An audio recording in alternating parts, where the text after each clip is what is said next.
أعوذ بالله من الشيطان الرجيم أعوذ بالله من الشيطان الرجيم بسم الله الرحمن الرحيم الحمد لله رب العالمين الحمد لله رب العالمين الحمد لله رب العالمين mbari epi arsin kolu fano kere antol nyimma ulta kara kono be aldana men be suto kono fu fano ke alnyimma se wuli kara kono samandan kontrolem mine nyato go president kendo ya eje jam babilim mansa abesri gine kostrali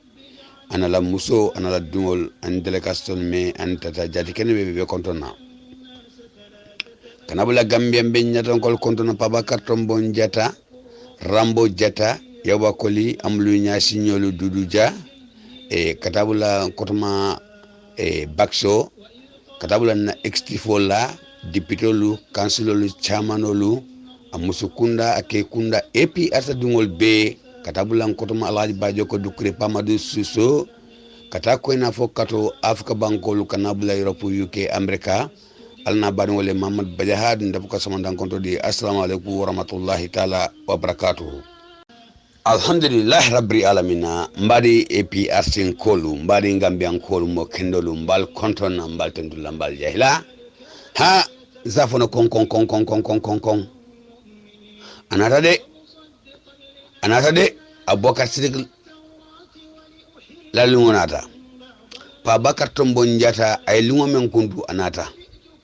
Pabakar Tombong Jata ay lungo men kuntu anala extifol ni ala dipitolu kansilolu chamanolu a belemu kabri e piat fu duma anata de lungo lung aka bolale naka benne akana ndrukata mbadi e piatin kolu alinga pare alinga preparation ke momo mu epi asla dungo momo Gambia mo kendolti because ngalo ne Gambia mo kendolol mu epi asin koleti wallahi Allahu akbar pesen jamila APRC Pabakar Tombong Jata anala dumalankol ila APRC to nyakam wallahi billahi mbalnoma fo sayanata lumen ndul manko malo nganyatule do ndul man fisri walli mo manki oti omu setanela quality omu kafri quality fisri walli ya setania omoleti mbadi epiasin kolu alinga bo alinga tan nanyato ngol fasa mbadi epiasin kolu alinga bo alinga da babili manza fasa abe gine kotali ya lono kafo alhamdulillah rabbil alamin APRC mol membe nyato president me koma Allahu akbar adama be moleti mbadi epiasin kolu kabri duma fo stando alinga fale tep alinga fa tepu hey adama dungo ba dama bukana ni irali kono jinal benale abele kana nsafon hani be walu ba ol faram be mabila ni kono wallahi billahi tallahi nyarala be kelanko male natal ni rali kela mbeje abe kela targolo di be min kela wallahi billahi APRC monene make mbesa yole sanna mba pendre mba be kala green di kage APRC green ka prandi ka fano kala nabe mabela ngiri ko komi mbaji la jang programme jele be jang nakeda do midelo ikawkele ila reyla mi fengo nobe kala jang ka kele ka sa yo ka yamba ka pour molia je mari person gol alinga bo alinga nyado ngol fasa kabri koina fokato manyamba mobabulu albe alimbele fundi ngama be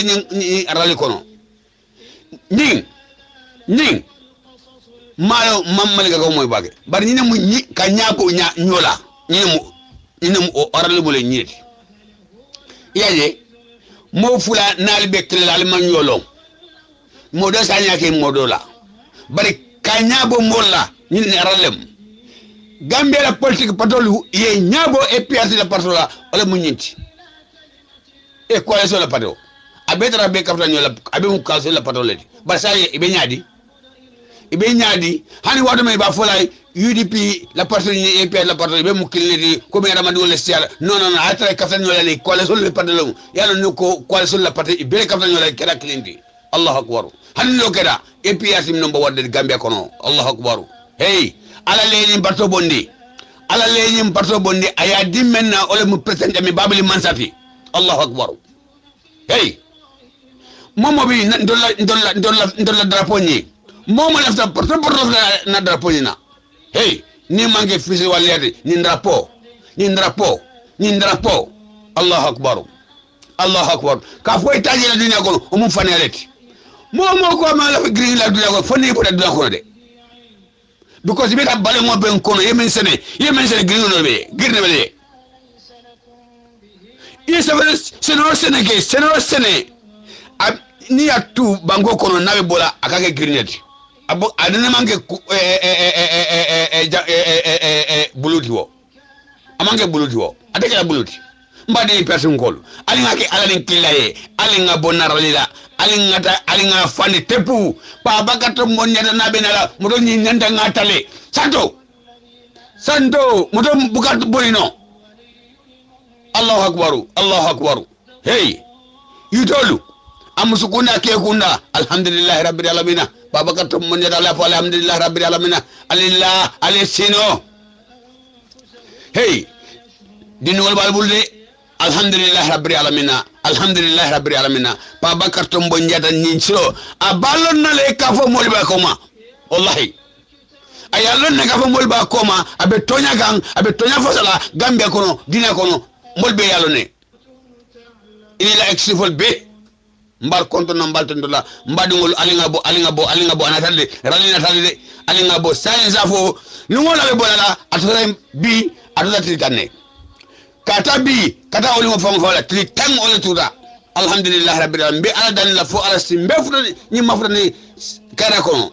fo ala sin so simayani ja kenela mbetani rale kono fola simbe sifani kara kono fola simbe mburndi kara kono nabugol kono alhamdulillah rabbil alamin dune be nyirali assalamu alaykum warahmatullahi ta'ala wa barakatuh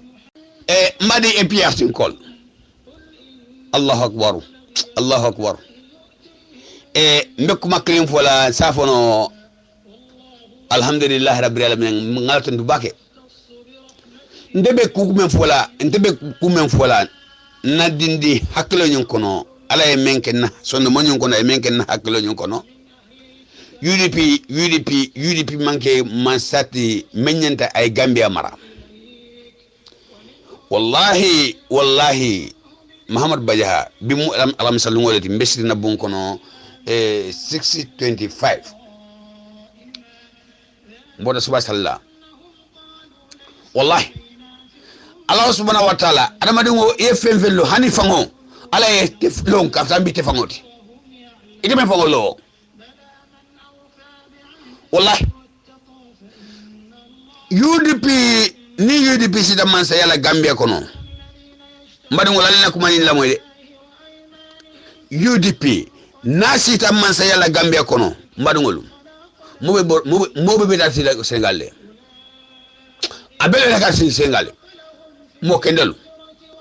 kendelu ibe dati Senegal le ibe Gambia bulala le alimbe yajibe ron lo ya dawo trabe mansa yala abe marla arma borla masaya ni coalition la masaya be atrabe jele fo mandra jele ba o wato jumale sa fono et puis asla dingolu e formation de Gambia kono ma formation de Gambia kono wallahi billahi tallahi hey aldu kare ni to nyana da ngato nya fo nyoye modo fola ya muta ya sorong ya muta ya soro ya muta ya samba ya kete sai obe mo yale ba kabiri lo ya dabo bandi masakunda nyongono mojoli jumale o moy ka fo yam ngalon ne ka fo president baro amala fi APS la masakunda la because ay donne sembo memento wala tina amala fi la bari ka fo kayita molla malafi alla fes alle tra baro ni Gambia kono alle tra formo do Gambia kono o mu UDP la masakunda o lo ya dabo le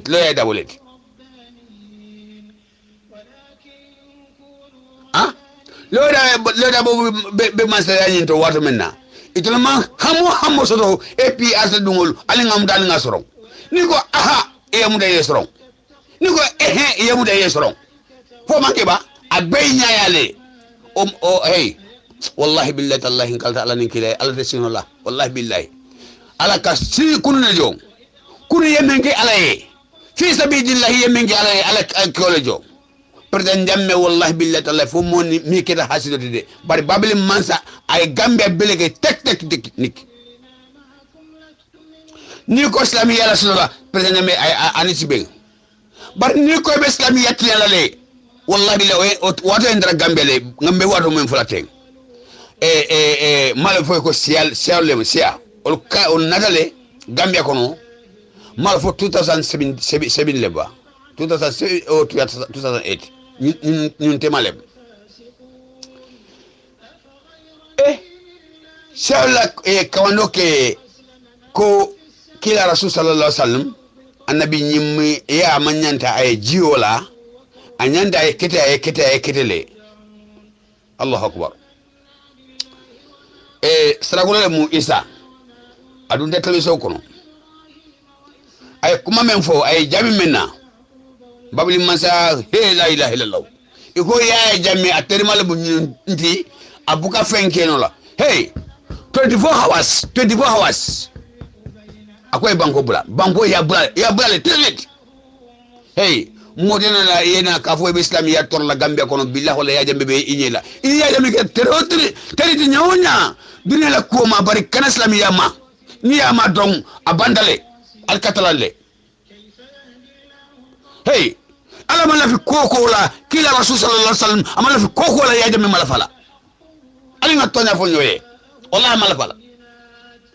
ni ko ni ya jambe be hey ni ko ke gambia ye manku ke gambia munebela tayrong ye dal la fulu ñu la babli man sa man problème so dila wallahi billahi bari kanana ka fo ibala islamiyya ni ibala banko ni batinyala ni perim me gambia bi a benyati gambia man tinya perim me gambia bi to wol buda ibe perim naje ibe kome kala je ibe luti yanga yakala je ala men la fi kumen la ya haram aya haram alkana katala aya haramule madiwol fo man tra gambia bi ba billahi wala talla ingal dala ni kilaye men mfata tan ayata president me bal ni olul ni be iba fola ala murni banko nyingono because mala fi gambia la nalle mbadi wolu hey mo ni betanya ka wallahi bila loya to nka inni alalem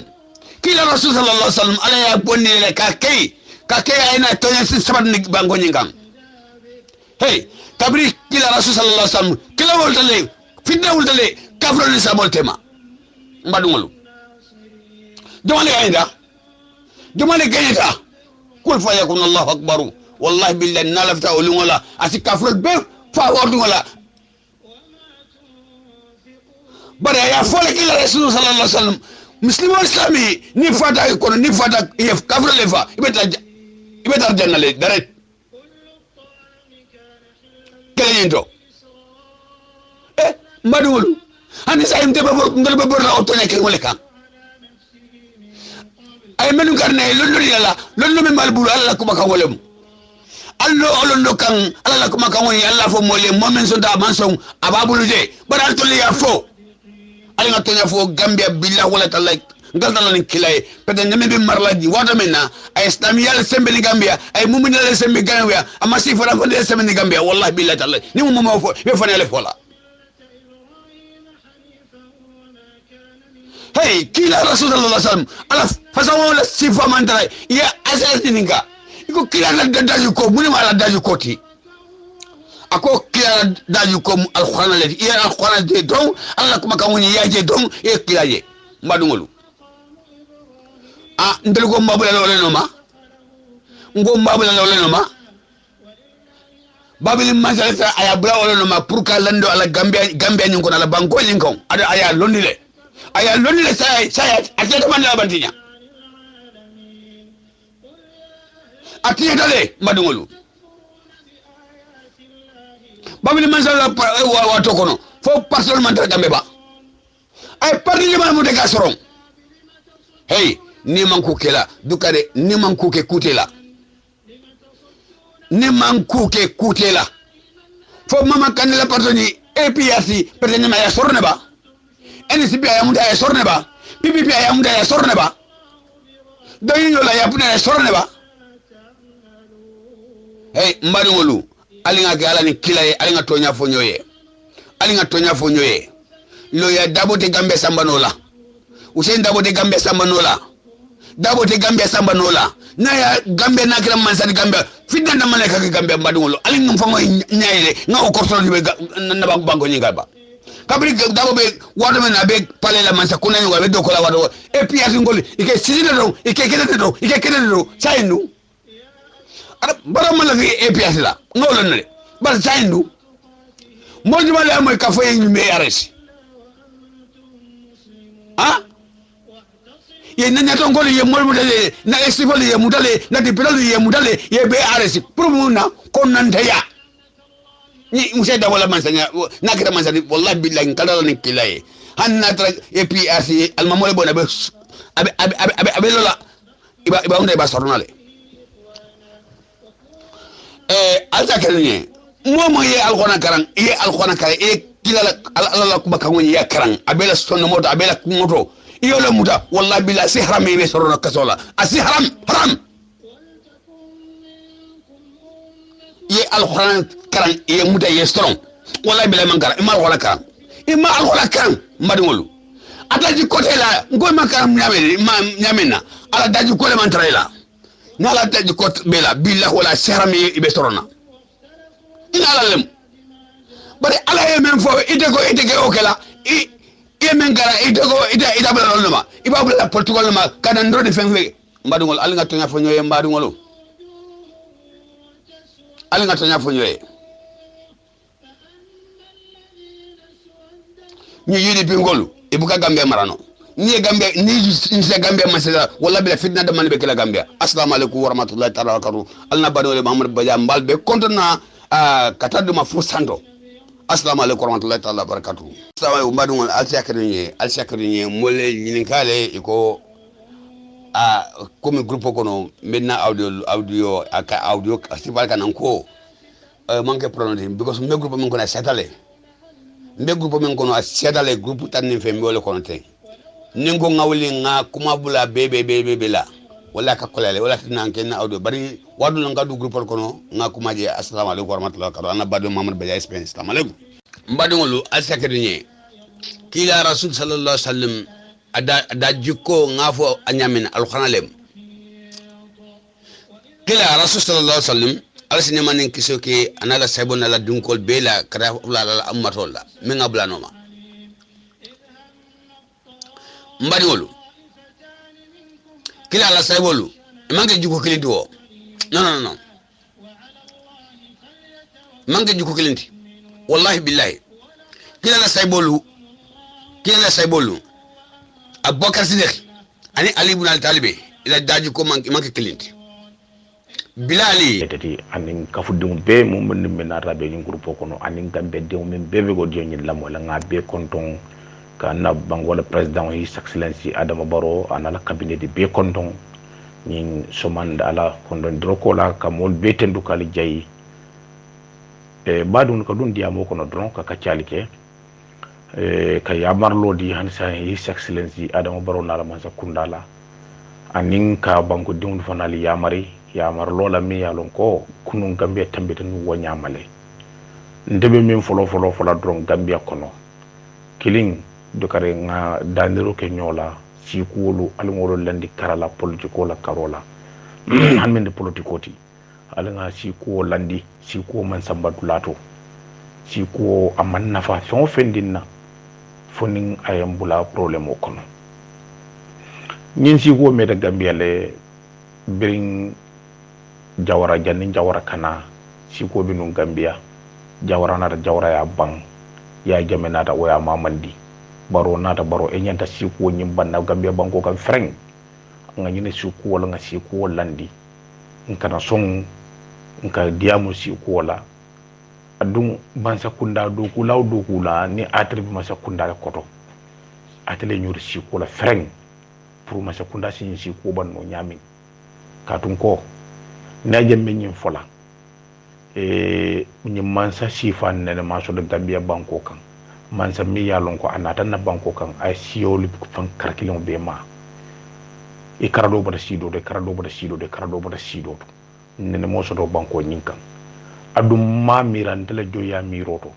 ne nga mansa fana so do banko kan mi ye nyin kan sabab be mo nyoro fo kan nani kan lulu akoyta ma fer e koyta ma koyma ma miro so to banko nyin fana kan wodo ning ala nata mansa dinna o manyanta mansa nyanta kala sil lola balati ka siol be suru julu kilinna kambe ke dimbaya kilonti kambe ke ba kilin fa kilonti si konnante ya way bambam ko nyinkan o manyanda tarlo banko nyinkan alman tankala makila hormoto Gambia si ko alnga sabar woli la ngolu landi karala si ko lu alnga fero kinye landi karala momo nimbela diamo la du kare siolu landi e diamo la political agenda la ani le political kunyalla wala fisiata e ka si ko bula ko kono alnga si ko bondi je ngol landi karala badu ngamru nang badu ni kamuru nang ko take doron ka fotata ka tenduro ni jayro di his excellency Adama Barola hansay e be katolu minela e sila katolu kafu Adama lafta ya marlo men dini la mansa kundala wo ya marlo be tata nata jawar la simfalta president jawar la simfalu ni yolta e be da hale da politiko kono le adun e kumbe falale adun e bi jiosike kun kono e jemi tarje molbe dole la fala je bar fente bolo je his excellency Adam Waro ni ajembe nyim fole president jawara alfa la foro to nye bu manke nyala ngo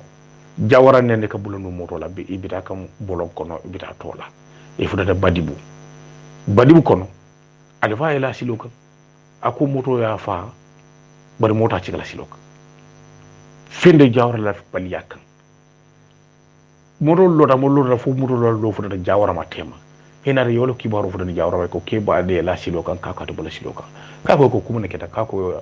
atela kuto o wali ya fa ka ko bar fu silo de fandu ko ha ako ko al jenkali atu siloka ala du la siloka algana tay mo wiesi ye ke ba ndu la siloka o nyale mo to jenkitaay itata president jube de itata la mitinoke sanji kilimo be danna banna dawoda sanji kilimo be banna dawoda o sonta jawara a sonta PVP bira sonta PVP jawara o fu ke ba nyiye ke ba kay ko legilo ba kan na sirum mbida kan tola wato minna yela silo ko nge fa kay ha akay ko nendi nge dafa wolu a sembo benna akan be mbulu a sojerol be mbulu a polisol be mbulu nsi fa fente bolake aka bari nye fa alkiyamalu nu sinin bono bente je kilim fulan jam fonan bi na de ko kafutamma est ce que no kete mbe sor la kaka hane kay ko wala tinande beriya ki silo kan te jankete badon comme ça kanyo hakil ma yande doron hani bi de politiko to de ani hada madi yato ani sinyo yato hakilo luto wala nambe nyi diamo be natika o bota je ko take president Barrow mbetele ma hani sayende ati jawara kilum molle ka findinu kanen ka banen ala molu kafuta nyom may tata yaay kay ko e nyanda sembola la nyon kotole molu kene ke banen e tulo bala e bela fan sol nenne be banen na bari jawara e jabbe munela koy ko e kal banen ani kam banen al ko nga aksono taje e ka ko ha akoy ko rombe aksono min dal romba nga man sa sayndi kadu niaji bibi mbanen na ben nenna man sa anyi ngola tade bar mbad nga man sa sayndi ni ngo sayndi te mbanen na ko tek bari yemen fay kay ko hani man sa kanu sayndi ko wotale mbula ko ali bule mbanen woto kadu tango be man sa la jebe mbanen na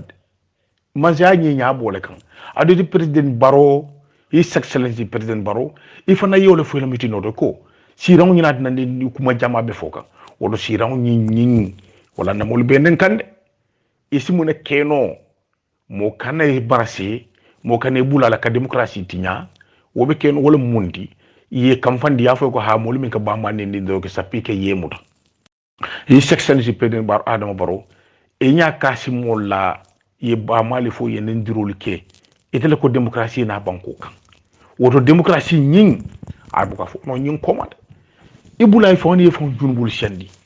me ma je mirka bamal ni ne doke be banen ne benen na imaji mol dol fanan kay loy dala ke attaque kaytande ko ñim président dal magnan nan nen sagal sa bani niaje bi modol fanan be lola le tonya molu wol bi karulu attaque lal ite nya kasi yela banko do ku o aman sono ya de abi ku jamal kono e nyanda dino sabatindi lale dina dunkol tema yo ragle cristiano tema yo ragle tele e bi ala ta kola alay sembodi tella ay marlo sembodi tella ay kawdi tella ay feru jamadila woto nyanda mun kala bi mul beki dimbaya kiloti hande na dingol tema nim problème ta faka be salde ak sembo ka be warala finti yelo yi temnya fo temola memu tilon nin toñati yo fo temola ni ala temola kana la jankan nin dino nim hadma din ya jato lemu ka siku ni fengelemu loy toña fo e temola e kana la jankan rijen jawray banko ñi maratenne kumodo be fotama ba démocratie droit be lori wala kan wala ma ay tama démocratie la ani loi e kane dabula loi bu don ko la loi kuto démocratie e min fo tamala wala mu yebanko do ku mo laftala nyamin ye fero beke e banko ka fon fen sinano je kayroto yonati kumol te bayla kumol be folale hani nde kunde kitimu kunde mi yalo ndete place to def kutento kumol be fo kamal bi mol be nenkanne sakote mi yalo tele marta gambia banko bela mol be nanal mandin ko iko mandin ko ni ko mol kana coco mawdo iko ni ko wulul ko ne wo won wada ko so lawla bampude bardi momé so lawla bampude ron ulol be wonal woto bi manja sirawne be bulu be siri wo siraw ngene kan diya ko ya mol be diamulale adu mol be nanale kado mol be nyaabo siraw la kan wo siraw ñing ñinem problème woti di bo siraw mol be nanal bari mo kana fay ko ha kar yolbe nen diro jana kar yolle biten kar yolle man la fila yeta e sapi wol kam ni yo ken do démocratie batiñala e bo kala dron e bela démocratie ni banko loi tiñala woto fe on fensi wo loi ni banko loi tiñano e bor wolila ye nya kasila e tilila hajola banko e nyalo banko kan ni findida e bi diamla banko duniye e lafta mingela banko kan ani mingenda na banko kan yo fo moliye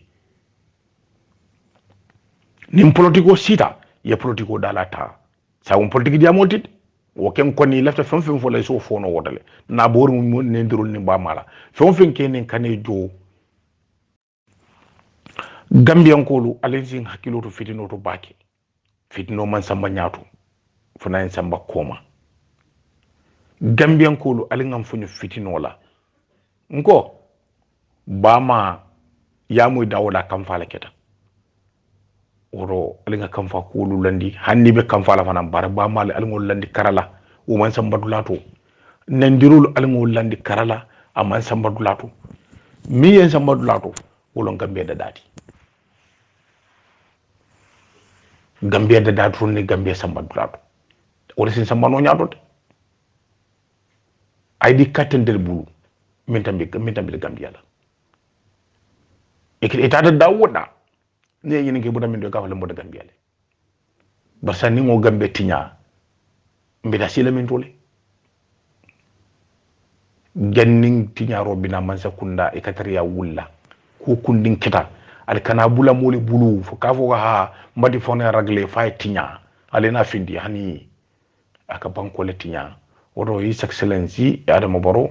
lafta nyina soto la ngamin soto yamar lolto mi yalon ko nendir lalla nendirol ni ba mala la ba malu ila mansa kunda do ko nyaati la nge sindi o siranka wole dalilo la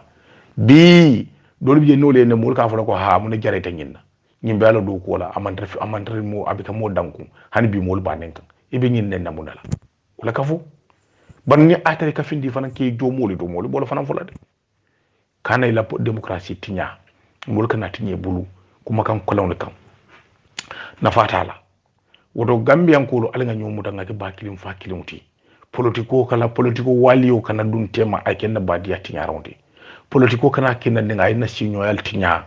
politiko kana kinandi nga kenyo jawoti nyemu politiko donati politiko damman na munyindi ni politiko keta banda min sida sironka wo sida sironkan no sida iti min fon fe muli banen kan o te min ka muli bane o mariye amari buga na iti kala moto ko take o iti ka tar ko man ka yalla woto iti mari takela kil mati ba kadro fa do ya fa banko doku kadro ngo chaye bo banko la doku la bari doku man tati na fa kan ko take ameti je ko take asike no defan silo da fa ko bi la state souvent e buga silo soto no bari waydrete ba mal ni ndirol ni kelo ke o mari ni muli da kuntu nyola aman na fa soto gambian kolo alinga sabari nga ke bakilim fakilonti nga gambia ya je nim politiko na ta yemin kanu ina ta nyola baraka na kin ni badi way kuntu akana kin ni kafu nyoy kuntu si nyolu dukare ngal dani rol dron gambian kolo alinga ke kilenti adam baro e nyante hakilo tula e fundo tula baki hekatu e jefu e fundo tu baki moluto molu mini be lori balay ba fole kanan nyinke korosiro ka kuwala ali nga fere ke nimbe ku dum na adama baroto fanan ay ko ku kendoti nimbe ku kunnen dum lato ali nga kata nga ku kendo faye membe kiri banko kan satawul kono ngol faye pour ayol jara o ko fisata e mari kunkilin lamiro ani la kunkilin jifa miro e kata ko kumul faye minde to nyati abe banko dum na nyokono ali kana o faye dukare ali kana o faye membe kiri banko kan molla sulol minti ani molla tordal mu minidi ani mol be lafirin kol minilo alol fay kare ko to bar fenfen si fiti nona to banko kan ani fenfen din sa kinandi adama barola manza ti tinya no amanna tinya fenkan fu kuma ita mari kun kilina hajo alol landi karala badi unu kali tendu kali jayi al badi makiti mi si mbafla assalamu alaikum boy sol enen bare be nyale be kulen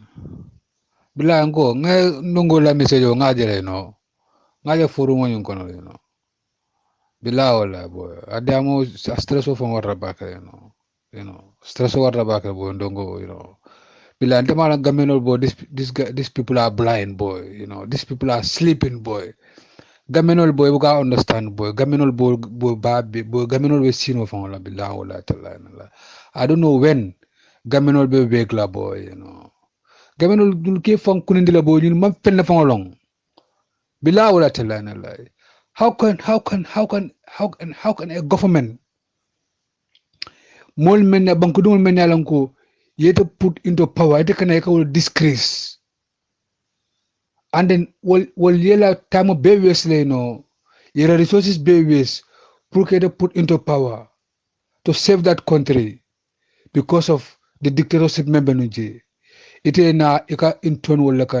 iko ke disgrace boy babe this is very sad man bila wala tala it's very very sad man bila boy ndongo apentele boy yalo muna mutol pen ning imolo undertake yeah so for this ning imanene the thing is easy wala sabu the club when they see you are deported it a jibidaro jismasa yami akulin but abelabane kungula kande yes. The most ignorant government is Barrow government, the shadow government in that country. The Lawala. Adam Barrow government is the most ignorant government throughout the world. Yes. Masakunda be they are all ignorant. Adam Barrow Masakunda. Shadow government they are not real. You have to burn that government to ashes. Be lie. Boy, you dimidala why boy. You dimidala the boy, be loud to learn. More tara situation do for you can die immediately. Ale to kukarandi ufala. Yen trakela more from support for they want to break that. At the end, ni yete murundi there is nothing that they will do for you. Boy, you mol be loud at la. Alama ale kidete ni mol tema be lie. Yes. I may base over at the end of the day. As time comes, any long day has an evening, and any long day must come to be an end. We will one day or the other witness this. It baby so far, one by one. I don't know. Yo, assalamu alaikum, Madam Suma Jamme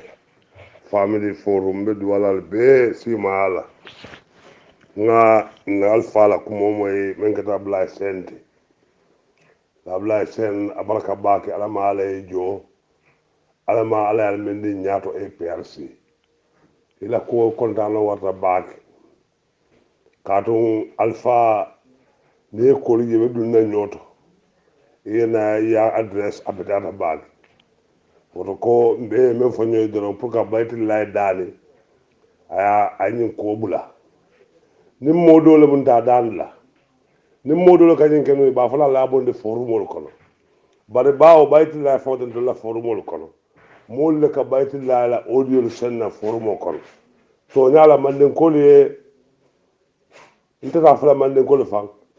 mol ye jola le balen ne ko manden ko le te fang ko manden ko le la ba ke ne manden ka ngolto ku furimba anyen solima anyen tole anyen furindi ya masodo dunya kono bal ala be wol bondila be kitiyo tele wol la kotole momo ni ngata e bala ferun ka dunya kono fo ala taala si samba ni faada ye konti bo ala kene bato nyo sabata ji woto wala na bala firu man betea woto molio menke ngol bula wala bala firu ala se kitiyo te ni tema bal sila nata ka be konti la wala ko di am la dul kam fo mol kam fo lo ko mole man nin ko nenne adu mole man mole jolal ne mole jolal men ne mole mota je men jolal ne mole man men bale ama sot momo ni ngata audio dida ale momo to fo don mole kuma la faaye men jawyata akamunta don ngo fo lo nyaadi le ko mole jolal ne say ni mole mol ne ite audio senna mole la forumo kono pour mo se kamfa wala tinna ngayim be kalamuta bar fonfe ya ke jang ntenga mo lon len se ben continent brim jamani mo men be jani Spain fa dabo nyulu kata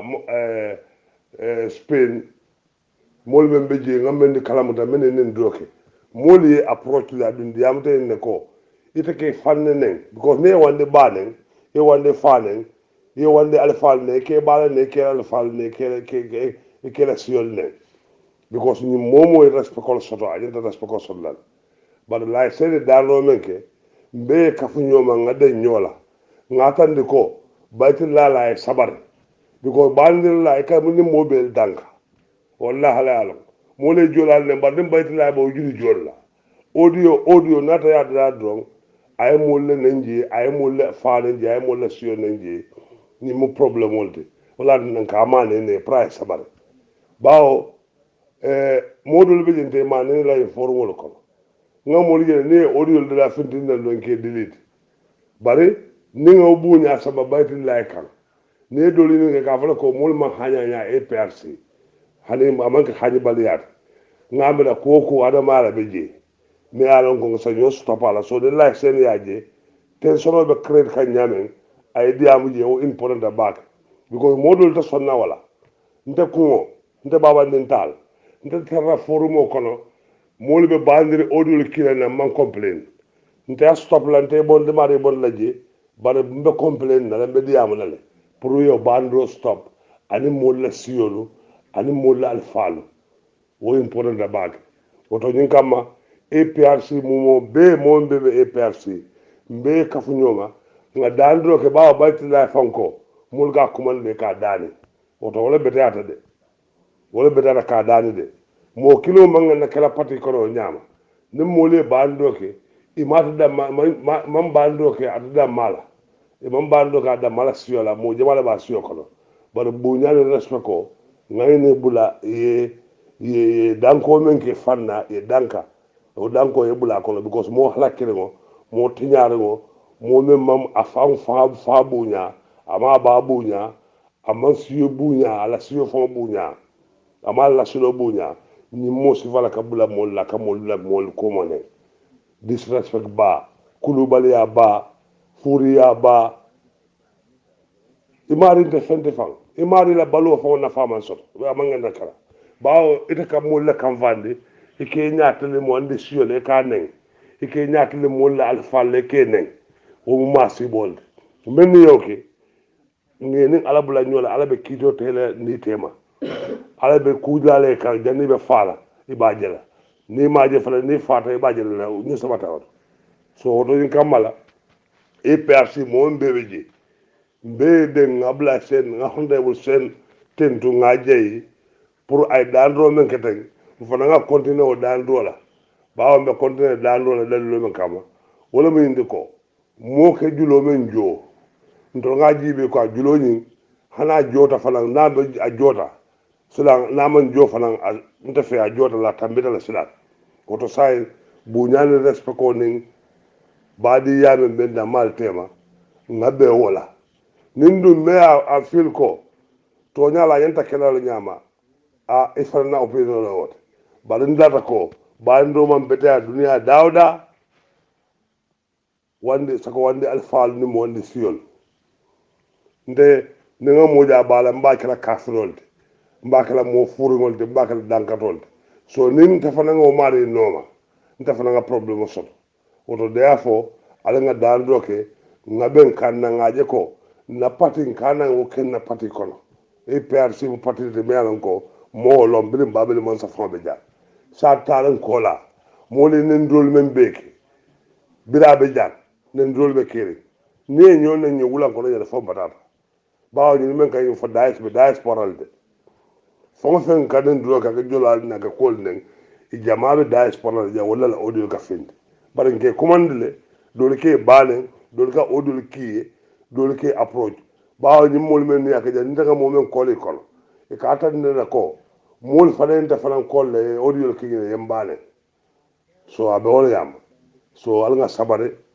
nga nyato bay nga jibe ko ndol la parti bu ñane respect ko wala tunna ndol la parti lafta ta nyaat ala bara bado ni Cameroun ko take doron ka futata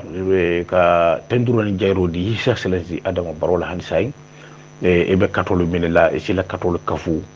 Adama lafta ya marlo men dini la man sakundala wo ya marlo be tata nata jawar la simfalta president jawar la simfalu ni yolta e be da hala la politiko kono le adun e kumbe falale adun e be jiosike kun kono e jemin tarje molbe dole la fala je bar fende bolo je His Excellency Adam Waro ni ajembe nyen fole president jawara alfa la foro to nye bu manke nyala ngo jawara nende ka bulanu moto la be ibita kam bolon kono ibita tola e fudata badibu kono alfa ila siloka ako moto ya fa bari mota ci kala siloka fende jawara la baliyak moto lo da mo lo da fu moto lo fudata jawara ma tema henare yolo kibaru fudani jawra ko keba de la siloka ka ka to bala siloka ka ko kuma ne keta ka ko atera kuto o waliya fa ka ko bar fu silo de fandon ko ha ko ko aljen kali atu siloka ala dulare siloka algana tay mo wiesi ye keba yin dulare siloka wonyale mo tolu jankitaay itata president jube de itata la mitinoke sanji kilum be dan banna dawoda sanji kilum be banna dawoda o sonta jawra a sonta PVP bira sonta PVP jawra wol fo keba nyiye keba kay ko legelo bakan na sirun mbida kan tola wato minna yela silo ko nge fa kay ha akay ko nendinge dafa wolu a sembo benna a kan be mbulu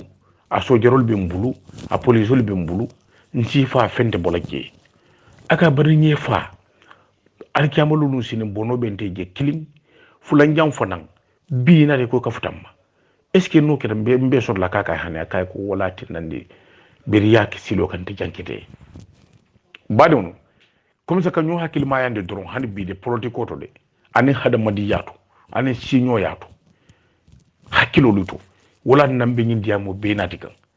o bota je ko take president Barrow mbetele ma hani sayende ati jawara kilum molle ka findi nuy kanen ka banen ala molu kafuta nyom may tata yaay kay ko e nyanda sembola la nyon kotole molu kene ke banen itulo bala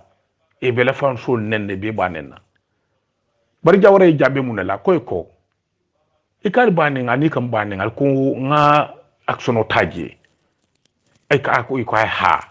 akoy ko rombe aksono min dal romba nga man sa sayndi kadu neji bibi banen na be nenna man sa anyi ngola tade bar mbar nga man sa sandi ni ngo sandi te mbane na ko take bari yemin fay kay ko hani man sa kanu sandi ko wota limbula ko ali bule mbane woto karun tango be man sa la jebe mbane na man sa nyi nya bole kan adu di president baro his excellency president baro ifana yole fo la mitino do ko sirang ñina dina ni kuma jama be foka wodo sirang ñi wala na mol benen kande isi mu ne keno mo kanay barasi mo kanay bulala ka demokrasi tinya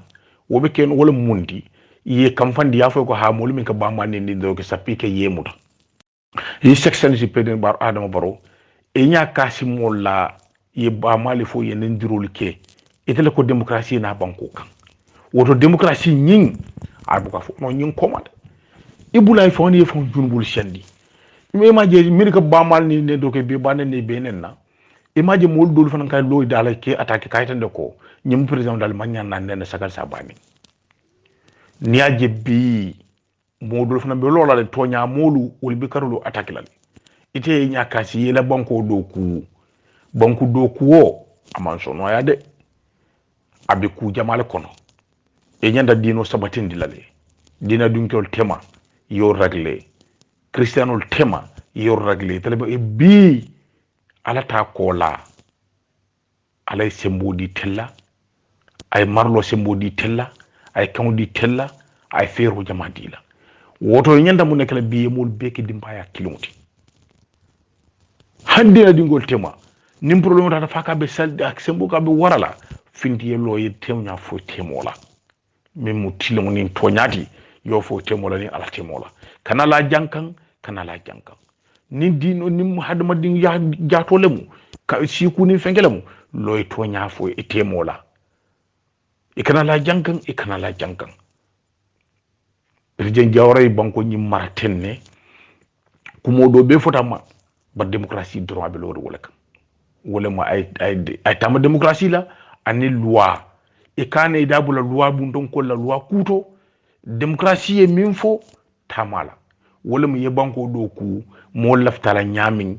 ye fero beke e banko ka fon sinano je kayroto yonati kumol te bayla kumol be folale hani nde kundum kitimu kundum mi yalo ndete place to def kuto kutento kumol be fo kamal bi mol be nenkanne sakote mi yalo itele marra gambia banko bela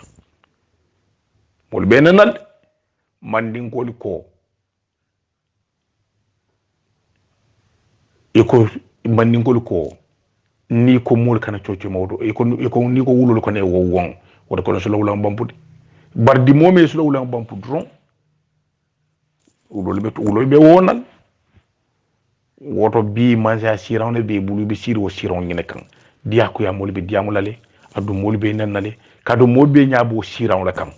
wo siraw ñing ñinem problème wodi di bo siraw nga mol be nanal bari mo kana fay ko ha kar yolbe ne ndiro jana kar yolle biten kar yolle man la fila yeta sapi wol kan ndiyo kel do démocratie batiñala e bo kel dron e bela démocratie ni banko loi tiñala woto fon fensi wo loi ni banko loi tiñano e bori wolila ye nya kasila e tilila hajola banko e nyalo banko kan ni findida e be diamla banko duniye e lafta mingela banko kan ani mingenda na banko kan yo fo moliye nim politiko sita ye politiko dalata sa un politique diamotit wo ken koni lafta fon fo lay so fo no wodale na boru ne ndirul ni ba mala fon ken kane jo gambian kolu alensin hakilo to fitino to baki fitino man samba nyaato fona en samba koma gambian kolu alingam funyo fitino la nko bama ya muy dawda kam fala keta woro alinga kam fa kolu landi hanni be kam fala fana bara ba mal alingol landi karala o man samba dulato nandirul alingol landi karala aman samba dulato mi en samba dulato wolon gambe da dati gambe da dati ne gambe samba dulato wala sin samba no nyaato ay di katender bulu min tambi gambe yalla e eta da dawoda ne yini ke buda min do ka fala mo da gambe yalla basani mo gambe tinya mbida sila min tole janning tiñaro bina mansa kunda e katariya wulla ko kundin kita al kana bula mole bulu fo ka fo ha mbadi fone ragle fay tiña alena findi hani aka banko le tiña wodo his excellency adama baro lafta ñina soto la ngamin soto yamar lolto mi yalon ko nendir lalla nendirol ni ba mala la ba malu ila mansa kunda do ko nyaati lala nge sindi o siranka wole dalilo la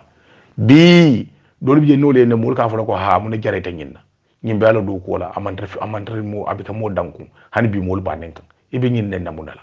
wala ka fu ban ni atare ka findi fana ke do moli bolo fana fula de kana ila demokrasi tinya mol kana tinye bulu kuma kan kolon kan na fatala wodo gambian ko ala nga nyomuta ngati bakilim fa kilimti politiko kala politiko waliyo kana dun tema ay ken badiya tinya ronde politiko kana kinan nga ina sinyo yal tinya politiko kana kinan di nga ke nyoy jawoti nyemu politiko do neti politiko damman na munyindi ni nyim politiko keta banda min sida sironka wo sida sironka no sita iti min fon fe moli banen kan o te min ka moli bane o mariye amari buga na iti kala moto ko take o iti ka tar ko man ka yalla o do iti mari ta kala kil mati ba kadro fa do ya fa bango doku kadu ngo chaye bo bango lo doku la bari doku man tati na fa kon ko take ameti je ko take asikeno defon silo da fa ko bi la cité dans souvent e buga silo sotono bari waadre de ba mal ni ndirol ni kelo ke o mariye ni moli da kuntu nyola aman na fa soto gambian kolo alinga sabari nga ke bakilim fakilonti nga gambia yaje nim politiko nata yemin kanu ina ta nyola baraka nakina ni badi mo kundu akana kina ni kafunyo kundu si nyolu dukare ngal dani ro dron gambian kolo alinga ke kilenti adam baro e nyante hakilo tula e fundo tula baki hekatu e jefu fundo tu baki moluto molu mini be lori balay ba fole kanay nyinke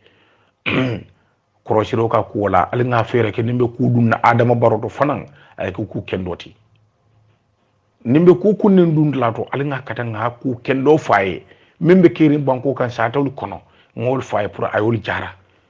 o ko fisata e mari kunkilin lamiro ani la kunkilin jifa miro e kata ko kumul faye minde to nyati abe banko dun na nyokono alinga na faye dukare alikana faye membe kirin banko kan molla sulol minti ani molla tordal mu minidi ani molbe lafirin kol minilo alol fay kare ko to bar femfen si fiti nonato banko kan ani femfen din sa kinandi adama barola manza ati tinya no amanna tinya fenkan fu kuma ita mari kun kilina hajo alol landi karala badu no kali tendu kali jayi albadi makiti mi sisi mbafla assalamu alaikum alhamdulillah yo faydo lam nyinde jannin ka wala danati so naata majisro mawliyan ako turidu sihhata alayka bisiyam nin ayata ilafta jada kende ala be ya rasulullah kila sallallahu alaihi wasallam ako sun aka jato kende ala kila bangi hadiso to sumu tasihu al sun al jato kende ya turidu nurul wajhi safirla ko nin ayata ilafta nyaada e mala e nyaada e nora ay tar koyri wato wati e nyaada e tar mala dron ayata man tuloma عليك بخيام الليل بيا ما رسولنا في صلو سودنا في صلو كم ونيادا مالا مالا أكيد نيادا كلورو نينيا نفنا دنيا للآخرة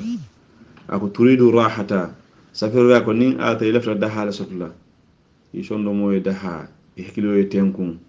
إلى كل سونيا عليك بترتيل القرآن أكو بيا ما ليس كانوا كران سودو ننتلو إلورنتو شيرنتو نيما كانوا مي بكرانو بيتي من تانكا كانوا كل هو سنيا سبا إلى كو akono sinya kul huwa ma kono rasul sodi ya kana sinya sa kamde ko ma bele karam kul ya ahli kafirun ya kana sinya no kamde ko ma bele karam ijaju jaz arun ya kana sinya kula kamde ko ma bele karam kul huwa allah ahadu ta'dil sulsul qur'an kul ya ahli kafirun ta'dil rubul qur'an ijaju jaz arun ta'dil nisful qur'an to musa ka tsaka ko ma karam nyin kama ishdaha تريد سعادة سل الفريدة بأختها أقول لك كنا ديا سودا دنيا ذاكرة فرسل له سبا سيفنا الله سوف يجرو سافو يسفيرو بيك كرا سلاواتولا تريد الفرج إذا فتيري ولا سوتلا كل يأكل من بيكا يبوي كان كوران كل من بيكا فواريا من بيكا كل من بيكا يبوي كان الجم الاستغفار كويس خفروا لجم كفرنينه قال تعالى فما يدعو قانون استغفروا ربكم إنه كان غفارا askal kafaro ñini altala la altala mo kafarra balti naali ko ke doro yursu sama alaykum idrara sanji bulale jiyo si bon sama stima o yumudindukum bi amwali wa banina asal jili dinke jamala an nafulu jamala woto o ayatan ka astaghfirullah alazim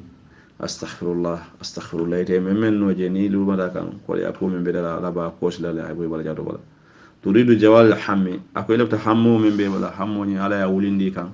aljimu du'a la jimi kila ka du'a silahul mu'min du'a la mu'min la joranti adi o nastajib lakum adi ndani ngaliso ako fana addu'a mukhli ibada ako du'a la bodo kul kono kemati woto du'a mu ku balati ni ka hanmadi dan luwolo asaka kar lo bota askamfa bada altala ni bukata dan la ka kamfe kam woto Allah ta dan alima dan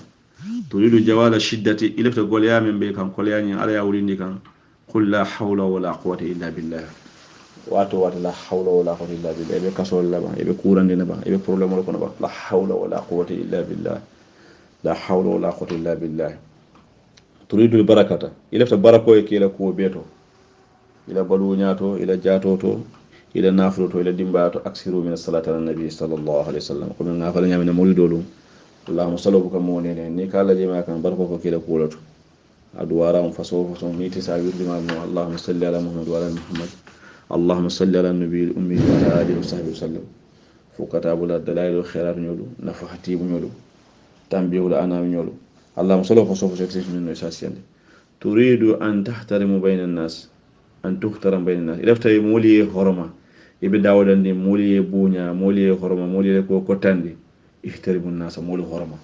ني مولي حرمة دور مولي حرمة لا بني مولي حرمة فرسي يبي حرمة فرس لا تريد الخير لنفسك إلفت الخير ليفعل تمنى الخير لآخرين توصل كالخير نتمو بيان نيك الخير نت مو كتم ليدرون يفنن بخير وسط لله قالوا كلا قل لا يؤمن أحدكم حتى يحب لأخيه ما يحب لنفسه أدوكنا لما نتملا فاهمين كانوا فاي أو كانوا بعدين وتني خير وخير نين آخر يا كانوا يفاهم شيء ما يعلم بان جاتا كن يعلم بان fo harje firunon bang fo londolom bang fo dimbayalam bang fo barakolom bang fo yirwolam fo todi yalam bang kube to kube ni yana te fanga doron ilfa fa nyanda natla baadin to ma khana be turidu an yakuna laka mislu udhuri hadhihi al-a'mal ilfa nyim baro mil kontete nganyo bara joy tariyen as-salimin baro nyimati ansur hadhihi al-bitakha isin kayto jenjen kurpol kono kurpo ani kuma kan wala ka bi kulli man ya'mal biha momon nim barata nyim baro la doron a ñoŋo barajo be traité misle ajiri ala barajo ñoŋo be traité kar kila ko addal al khair ka fa'ilihi kandandir la bara betuma be ko a bara la wallahu yudaihu liman yasha'u atala ka barajo jiri moyenne ala ñine me nite ñin ko mo janjam momon di ngala moy aya fan nafala way barajo men suri tafna bo ñoŋo so maje allahumma sallu men ngakacca alhamdulillah mo do en telefon amanta dar salam aba groupe do la kono menga no bañi menga ki ya o telephone ka nyen ka lafta nyin ko mo fola lafta na diam ko no to ala tan kili ka duwanye nkaay ko menga ki e we barajo soto ni tala barajo nyon ite fana menga lan ko ya Allah masalo ke mawlido soto e barajo soto ite la barajo soto tel be niyo soto ndem tala barajo soto ani wojo ki la barajo soto man femme tala barajo la alnal badi malamu al khadim muhammad amin bajabi ibnu sheikhihi sheikh al islam al khadim mawlo jabi assalamu alaykum wa rahmatullahi ta'ala wa barakatuh السلام عليكم ورحمة الله تعالى وبركاته على بركة السلام عليكم Gambia UDP Development Forum albe kontong albade ma kitabu sane ngakibar je bawo ngamwele nung bitung ka evidential soto wala bete ata kuwo kula kaje ko Gambia la electrical company men kedanna wekti starta kota ke kamuru ka Gambia dingolo ke jarabi ke suñaro me alon ko dantala ka jibilo nati mole men alon ko o jiyo mone man consume kati jiyo a serta nyawnya hani tubabu du jang jiyo la bilo Gambian ko le ka men lawol kan janna jiyo buka hana talante mo hana atat patnya abukasi hana kota abukasi so ka jiyo nati mole jibilo me alon ko dalasi wili tannen kilin katun selata o kibaro fana kan me alon ko na wekin kolle woke e ka bilo dede faye ka samba molu kayla suwol kono kaje ko ñin amount ñin al ñanna wala jola ni wol complaint do ka fo maybe la dulale sota walla ila dulale be likkan o so ni nata o be kiskisi kaje ko dara mantra likkan dara mantra so kan soto kamma o muy to la fero lelti don ke balu Gambia dingol la na weketa business company lati walla fansum enterprise lati me alon ko e bejele ye mol set mennu kata meter reading na ini wolbe connecting wolbe tala nyama ide kolol muta ya tala nyotema bilo hapo menti do siwo jo e oto nyimbe to leke law kan atilimbali ana bala firin warta bake wala tinnan ko Gambian kolu aliman sakunda tombo me alon ko abe sula lalla aballa sulo kol dundala sulo to barata nyatilin na comme ça ko abe man sa nyinila menni wajibiyata adam baro manke moti me alon ko asi Gambia sambano parce que nyanna Gambia sambala taran silo men na aya kola diwo belale ay menjeto wala mo indi ko atabe man sa ala nyaadi le nyama so ala interest o belo ta man sa ala kan wala tinna ay talaro natina Gambia dingol tema divide and rule ya jamme men sifake ay wala sika divide and rule ka Gambia dingol marake kuyandi kaje ko ke talat nyo tema ka kam fadundi do ko tangol la kaje ko do ko tangolu ay wolu nyaanyini ay trabanko maraka wo nyam ñine ka tajirinte ya wulu banko kan andum a sulo aba sulo dunkanne woto Gambian ko wajibole mo ali alla banko nyinta ka itande awlam barola ko nyeto mbo nyim banko kan puru a ima londi soto ima daraji soto ima kewu ya soto so woto kamma ni Gambian ko lula kambe ngonata yetel tombon ke tambinde nyaato o man kela fisamante o man kela dim baraka di yati bari mol yaaje kamba wala kamba dron woto kambe woni atanyan na wala dun lal damal tema barama nyen na kawali sembentu yala al damal tema woto wajibole mo ale pare nyin na kaje ko adam baro ay banko nyin ali abu sabulu ale banko di mola men sal lay mantora kol be men sal nyaalo no Gambia do ko kan menta kala man sa bulala ala nem aka abula tine nyinola man sa tine nyinola bari aba nyaatile na nyina la banko dingol mol la hako men ben kan way topoto wala mo wajiboti menyan na kake na weti nyol la nyimbe man sakunda la negligence ile kola di ile nya kasu alla hajol la wala tin nyimbe be laringal kan alla balwol la sero man sakunda men beje nya kasi nyaabe lori la salale le kay la jol kay la karfa jol kan itolbe karfa jol sut la nyaadi le nyama wala tin iye nya kasa alla balwol la sero la wala tinna imal la hôpital la kul fale ime nyatlin alla hôpital la tonya jaralo bundala alla seno bunda nyaage ye nyaka si sene bunda mu me bela ni sanji fulo kono adam baro ma nyatlin do balla nasi ma koy no haji jaro la ila seno si yurwano nyame nyama bilang abe pare la pour ka findi ka fata bida minin na wala nyakoto wobo hada ni rolti dron woto do ba ni ila do ba ya akete bul kum fati du kare mbal danna ala hajol noma al talita alla kunkol to adam baro ina al taral la kunkol nata fana sulata comme ça la senola sulandi ala talla kunkol to wol wala ala na lungo ayna ayal tara alla kunkol al nas kacaje asalon ko senobe tenne senola problème mo nyidet moto kamma ngamo beten du ngal jeyi tumando bato ni nga chanso mina update wala na wetline kilimbali ya Gambia dingol la ka bil sika ka la Gambia dingol kam me alon koy ma consume wonyen na bannale wonyen na dannale nyin tajrinte ya financial manipulation o nyin me ba ke kan Gambia dingol la anyen na dannale wala baraka ba ka la mo ko albadi ma kita wasan